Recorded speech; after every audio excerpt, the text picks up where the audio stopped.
এই clear mandate দিয়া সমীক্ষা প্ৰকাশ কৰা সংস্থাবিলাক কিবিলাক নেশ্যনেল মিডিয়াৰ যে এটা এডজেক্টিভ ইতিমধ্যে আজি কেইবাবছৰৰ পৰা দিয়া আছে গম পায়নে নাই যে এটা বিশেষ এডজেক্টিভৰ দ্বাৰা বিভূষিত এই মিডিয়াখিনি গদি মিডিয়া মোদীক প্ৰশংসা কৰা মিডিয়াকে গদি মিডিয়া কোৱা হয়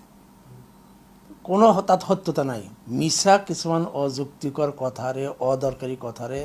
যিকোনো প্ৰকাৰে মোদী বা মোদীৰ সহযোগীসকলক বিভিন্ন প্ৰকাৰে তেল মাৰা প্ৰশংসা কৰা হৈছে গদি মিডিয়া গতিকে এই কেইদিন মোদী ডাঙৰীয়া বা এই চৰকাৰৰ পৰা সা সুবিধাবিলাক যাতে কোনো ব্যাহত নহয় যাৰ কাৰণে তেওঁলোকে যি সমীক্ষা যেনেকৈ সমীক্ষাত দেখুৱাবলগীয়া দেখুৱাইছে এতিয়া মোক কওকচোন সাউথ ইণ্ডিয়াত প্ৰায় 200মান সিট আছে সাউথ ইণ্ডিয়াত ইণ্ডিয়া কেইটা সিট পাব পাৰে হাৰ্ডলি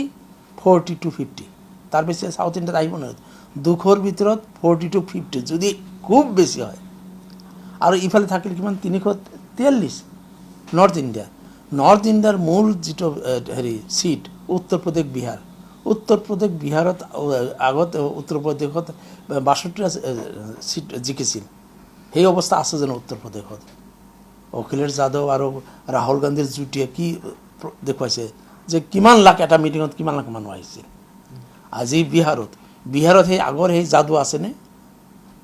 নীতিশ কুমাৰ দেখোন বেমাৰৰ ভাও লৈ শুই আছে আৰু তাতে তেজস্বী যাদৱ ৰাহুল গান্ধীৰ যুটিয়ে কেনেকুৱা প্ৰভাৱ বিস্তাৰ কৰিছে ইয়াতে আপোনাৰ ৱেষ্ট বেংগলত TMCয়ে মমতাৰ লগত বিজেপি কিবা ফেৰ মাৰিব পাৰিছে জানো আপৰ অৰবিন্দ কেজৰিৱালে দিল্লী বা ৰাজস্থানত পাঞ্জাবত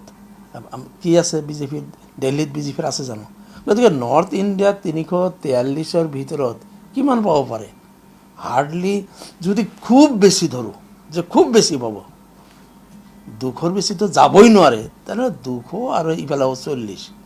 যে হায়েষ্ট 240 বা 250লৈকে যাব পাৰে তাৰ বেছিতো যাব নোৱাৰে গতিকে গদি মিডিয়া যিয়ে সমীক্ষা দিছে এইটো একমাত্ৰ মোদী ডাঙৰীয়া বা বিজেপি চৰকাৰক সদায় কৰি অহা প্ৰশংসা সেইটোৱে আৰু এক্সিট পোল এতিয়ালৈকে কেতিয়াও একজাক্ট পোল হোৱা নাই আৰু এক্সিট পোল এই যিটো এক্সিট ৱাৰ্ডটোৱে হৈছে নিষ্কাশন বাহিৰ কৰি দিয়া এই এক্সিট পোলে